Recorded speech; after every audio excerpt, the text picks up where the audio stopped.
LP গ্যাসের নতুন দাম সিদ্ধান্ত আজ।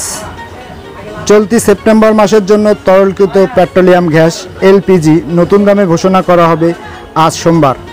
রোববার বাংলাদেশ এনার্জি রেগুলেটরি কমিশনারের বিইআরসি এর বিজ্ঞপ্তিতে এ তথ্য জানানো হয়। এতে বলা হয়, সৌদি আমেরিকা ঘোষিত সেপ্টেম্বর 2024 মাসের সৌদি সিপি অনুযায়ী এ মাসের জন্য ভোক্তা পর্যায়ের বেসরকারি এলপিজির মূল্য সমন্বয় সম্পর্কে বাংলাদেশ এনার্জি রেগুলেটরি কমিশনারের নির্দেশনা সোমবার বিকাল 3টায় ঘোষণা করা হবে।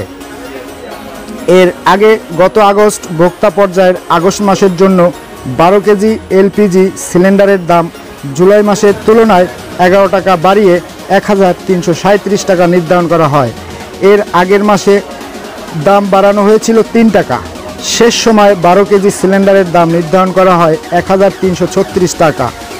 গত জুলাই ও মে মাসের 12 কেজি সিলিন্ডারের দাম যথাক্রমে 30 টাকা ও 39 টাকা কমিয়ে 1363 টাকা 1393 টাকা নির্ধারণ করা হয়েছিল। এছাড়াও গত এপ্রিলে প্রতিটি সিলিন্ডারের দাম কমিয়ে হয়েছিল 40 টাকা। প্রতি 12 কেজি এলপিজি সিলিন্ডারের এ মাসে বিক্রয় হচ্ছে 1442 টাকা। এর আগে টানা 8 মাস বাড়ানো হয়েছিল এলপির দাম। এদিকে গত আগস্ট মাসে এলপিজির পাশাপাশি অটো গ্যাসের দামও বাড়িয়েছিল বিইআরসিসি।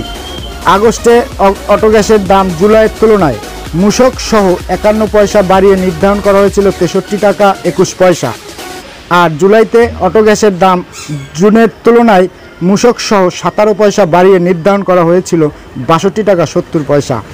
তবে জুন ও মে মাসে এপ্রিলের অটো গ্যাসের দাম কমিয়ে সংস্থাটি জুন, মে ও এপ্রিল ভোক্তা পর্যায়ের অটো গ্যাসের মূসক সহ দাম প্রতি লিটার যথাক্রমে 62 টাকা 53 পয়সা, 63 টাকা 92 পয়সা ও 66 টাকা 21 পয়সা নির্ধারণ করা হয়েছিল। উল্লিখিত 2023 সালে 5 দফা কমিয়ে এলপিজির অটো গ্যাসের দাম বিপরীতে বাড়িয়েছিল 7 দফা। গত বছরে জানুয়ারি, মার্চ, এপ্রিল, জুন ও জুলাই মাসে কমিয়েছিল এলপিজি ও অটো গ্যাসের দাম। আর দাম বেড়েছিল ফেব্রুয়ারি, মে, আগস্ট, সেপ্টেম্বর, অক্টোবর, নভেম্বর, ডিসেম্বরে।